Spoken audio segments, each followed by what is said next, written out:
अस्सलाम वालेकुम दोस्तों, की हाल चाल ने जनाब। तुसी वेखदे पे हो देश पंजाब टीवी ते मैं तुहाडा मेज़बान मुहम्मद अफजल जोइया।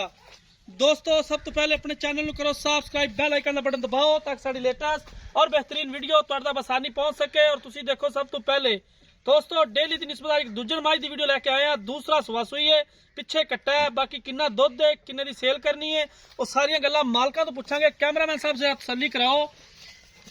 सोहनी खूबसूरत मझ है, पूरा मुठ पर थाने, कुआड़े रंगी हड्डी है, खुड्डा पुट्ठा हर एक चीज कैमरे की नजर है। कुंडी वाला सिर है, थोड़ा जा सादा रखदी सिर। मझ माशाल्लाह पूरी टिक्कियां आने वाली मझ है, सफेद चिट्टी अख है और पूरी गिठ गिठ ते पशम है, थब्बां दे हवाने लई फिरदी है माशाल्लाह। बाकी जो भी गलबात है वो सारी मालकां दी जुबानी सुनांगे, उन्हां तो पुछांगे किन्ने दी मझ सेल करनी है, की मझ दा हिसाब किताब है। माशाल्लाह इहो जे अनमोल हीरे रोज रोज नहीं मिलते, बड़ी मेहनत करनी पैंदी है। और असी हमेशा अपने वीरा भरावां दी डिमांड ते खरे उतरीदा है। डेली दी निस्बत एक अद्धा अनमोल ब्रांड नीली दा लैके आईंदा अपने वीरां वास्ते। मझ दी नस्ल जात अच्छी है, मझ नूं तुन्नी कोली कोई नहीं दी, बाकी कवां बराबर हैगा हर एक चीज। अगों छोटी जमीन ते पई है ते पिछों आसमान ते माशाल्लाह बड़ी खूबसूरत है। जिन्नी तारीफ की जाए। कैमरामैन साहब मेरा हवाने की मुकम्मल तसल्ली करावनी है। सोहना हवाना माशाल्लाह, खीरी वाला हवाना है और थब्बियां दे हवाने ने। बाकी इनकी डिमांड की है, किन्ने दी सेल करनी है, वो गल्लां मालकां नाल होणगियां।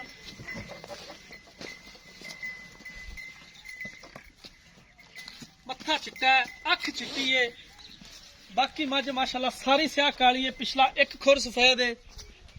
नीली के दो बटन हवाने दे उपर नजर आते ने। अस्सलाम वालेकुम जी, इत्थे आ जाओ जी। वालेकुम अस्सलाम। की हाल है जी? अल्लाह दा शुक्र है जी। और सारी खैरियत है? सारी खैर में आ रही। अच्छा, मझ किन्ना दुध हाजिर मौके दित्ती जाती है अपनी? 14-15 लीटर दे रही है जी। इस टाइम 14-15 किलो दित्ती जाती है। बिल्कुल छोटी नाल जेड़ा आपा चो लेना है। चो लेना चुआवांगे आपा। ठीक हो गया, यानी कि 14 to 15 लीटर दे कोई हाजिर मौके मौजूद है। बच्चे नु छाड़ के 14-15 लीटर दा। पिछे कट्टा है। अच्छा, इहदे थणा दे विच वाधा घाटा तां कोई नहीं लगदा? पूरे सही थाने पूरे मुकम्मल सही थान ने। ठीक हो गया।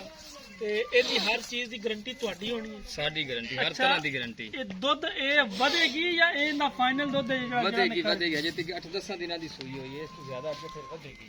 अच्छा, इस तो अगे जाके मसलन वध जाएगी, ਇਹ ਬਾਅਦ ਵਧੇਗੀ जो मेला मूला फट के साफ होएगी वध जाएगी। ठीक हो गया। ते इन्हां ने लाड़ प्यार वाला जेड़ा बस वाला मुੱਲ है 3 ਲੱਖ ਤੇ 20 ਲੱਖ ਦੀ ਮੱਝ ਤਿਆਰ ਤੇ सरकार आए, बड़ी मेहरबानी है। बाकी दोस्तों मालिक दी गल्लां तुसीं सुनियां ने, जानवर कैमरे दी नजर से वीरां दे सामने हमेशा कोशिश यही रही है कि जिन्ना भी मकूल रेट होवे वो करवाइए, लेकिन अगों मालकां दी चीज हुंदी है। मालक जिहड़े हुंदे ने उन्हां ने नस्ल सांभी हुंदी है। बाकी ये पैसा नस्ल दा हुंदा है। जिहड़ा नीली जात है ये बड़ी ही खूबसूरत है, क्योंकि इहदी दुध दी एवरेज लिमिट ज्यादा हुंदी है। नीली जात दी जिहड़ी दुध दी एवरेज है वो माशाल्लाह एक साल पूरा भी मिलती रहती है। अपनी खुशी तो अगर क्रॉस होने तो बाद तुसीं अगर उन्हें छड़ना चाहो तो छड़ दो, नहीं तो ये माशाल्लाह एडी मिठी नस्ल है कि ये एंड तक जिहड़ा कि दुध देंदी रहती है। 5 नंबर अटैक लग्या है झोटी नूं। बाकी माशाल्लाह सारे आरसी झोटी दे विच कोई कमी पेशी नहीं सी।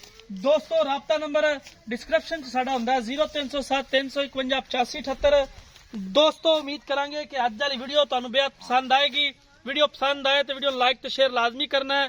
जिंदगी री ते मिलांगे एक नई वीडियो दे नाल। अपने मेज़बान अफजल जोइयन दी इजाजत। अल्लाह हाफिज।